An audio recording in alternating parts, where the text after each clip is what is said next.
Okay, hello. So in order to integrate culturally relevant teaching into my classroom, I got some notes from the book. So before I begin any of my lessons, these are some of the questions that I got from the book, and they're very important. So what are the values of our students?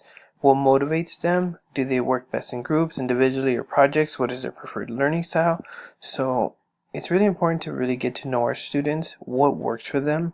Do my students love to create projects? Do they love incorporating technology? How can I assess them? That gives them their creativity.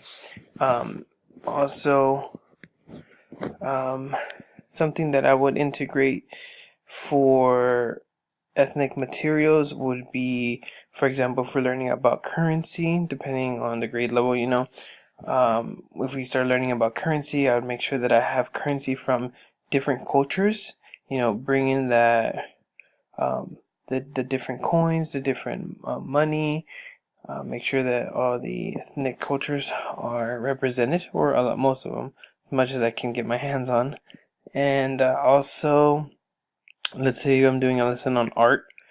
I would make sure to just not only talk about one style of art, but the different styles that there are and different cultures and their art. What's art to those cultures?